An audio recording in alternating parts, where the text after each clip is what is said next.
Polity with Abhishek Mishra YouTube channel पर आपका स्वागत है। आज हम राष्ट्रपति चुनाव को समझने का प्रयास करेंगे। तो इसमें मान लीजिए इस चुनाव में ABCD 4 कैंडिडेट हैं। इसमें न्यूनतम कोटा प्राप्त करना होता है, यानी कि कुल डाले गए वैध मतों का आधा कर दीजिए आप प्लस 1। तो इस चुनाव में मान लीजिए कुल वैध मत 2500 है। 2500 में इसमें न्यूनतम कोटा प्राप्त करने के लिए 1251 मत आपको प्राप्त करना होगा। मान लीजिए जब पहली बार गणना की जाती है तो प्रथम वरीयता के मतों की गणना की जाती है। प्रथम वरीयता में मान लीजिए A को 950 वोट मिले, B को 700 वोट मिले, C को 500 वोट मिले और D को 350 वोट मिले।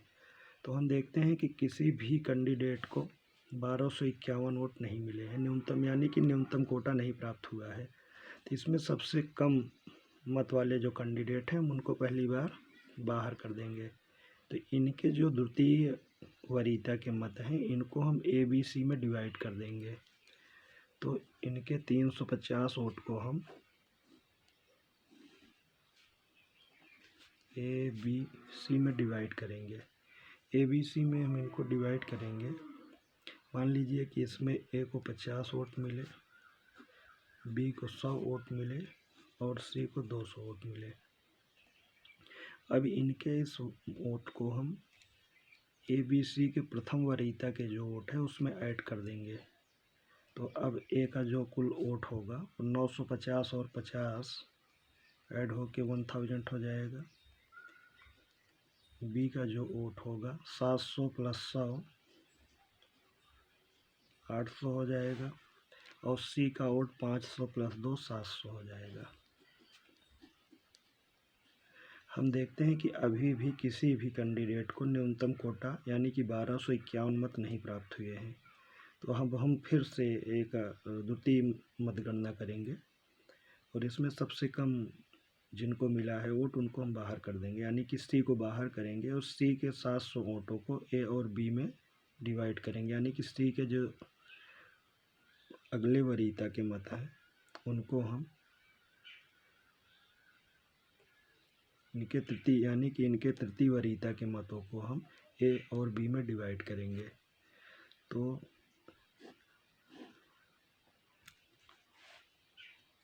इसमें आप मान लीजिए A को 200 वोट मिलते हैं और B को 500 वोट मिलते हैं। तो इसमें अब A का टोटल वोट जो है वो 1200 हो गया और B का टोटल वोट 1300 हो गया। इस प्रकार हम देखते हैं कि B को न्यूनतम कोटा से अधिक अंक यानी कि 1251 से अधिक प्राप्त हो जाता है और B जो है इसमें से विजयी घोषित किया जाता है। इस प्रकार आप देख सकते हैं कि किस तरह से ये पूरा सिस्टम काम करता है। इसमें से न्यूनतम कोटा यानी कि कुल वैध मतों का 2 आधा कर दीजिए आप प्लस 18 इतना आपको प्राप्त करना होगा। इस चुनाव में हमने माना था कि मान लीजिए 2500 वैध मत हैं, तो इसका 1251 जो कैंडिडेट पाएगा वही चुनाव जीतेगा। इस चुनाव में 4 कैंडिडेट थे, इनको पहली बार इतनी वरीयता के मत प्राप्त हुए। तो इसमें सबसे कम वोट पाने वाले D को हमने बाहर किया और D के जो द्वितीय वरीयता के मत थे उनको ABC में हमने डिवाइड कर दिया। तो ABC के अब वोट 1000 हो गए, B के 800, C के 700।